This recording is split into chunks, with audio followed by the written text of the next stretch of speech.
ধর্ষকের ফাঁসির সুপারিশে রাজ্যের বিলকে সমর্থনের আশ্বাস। মঙ্গলবারই বিধানসভায় বিল আনছে শাসক দল। বিলকে পূর্ণ সমর্থনের আশ্বাস রাজ্য বিজেপি সভাপতির। ধর্মতলা ধর্ণা থেকেই আশ্বাস রাজ্য বিজেপি সভাপতির। মুখ্যমন্ত্রী বলছেন আইন আনবে। আমরা আপনার এই বিলকে ভারতীয় জনতা পার্টির বিধায়করা পূর্ণ সমর্থন দেবে। রাজ্যের বিল নিয়ে সুকান্তর সঙ্গে ভিন্ন মত শুভেন্দুর। দিলীপের বিধানসভায় বুঝে নেওয়ার চ্যালেঞ্জ বিরোধী দলনেতার। শুভেন্দুর সুরেই চ্যালেঞ্জ দিলীপ ঘোষেরও।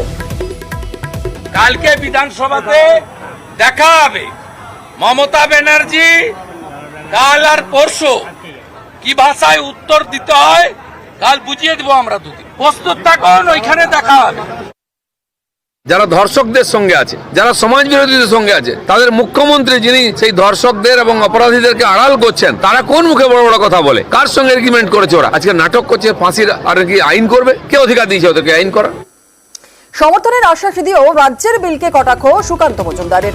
ধর্ষকের ফাঁসির সুপারিশে বিলকে অর্থহীন বলে তো সুকান্তর। বিলকে অর্থহীন বলায় সুকান্তকে পাল্টা খোঁচা তৃণমূলের। মুখ্যমন্ত্রী বলছেন আইন আনবে। ভারতবর্ষের সংবিধান বলছে যে যখন কোন একটি বিষয়ে একই বিষয়ে রাজ্য সরকার এবং কেন্দ্র সরকার উভয়ে আইন আনে, the central legislation should prevail.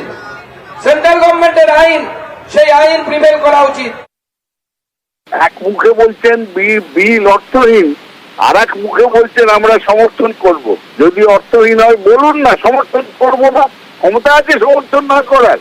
ওনারা চান রাজনৈতিক চক্রান্ত করে খোলা জলে মাছ ধরতে। মহিলাদের সুরক্ষা বিজেপি শাসিত রাজ্যগুলোতে সব থেকে খারাপ, এনসিআরবি রিপোর্ট বলছে। আর আমাদের এখানে যদি কোনো ঘটনা হয় তাহলে পুলিশ অপরাধীদের গ্রেপ্তার করে, উপযুক্ত আইনে তাদের শাস্তি বিধান করে, যেটা বিজেপি শাসিত রাজ্যে হয় না। আমি আবার বলছি, এই যে বিল আসছে, বিজেপি যদি ক্ষমতা থাকে বিলের বিরোধিতা করে দেখাক।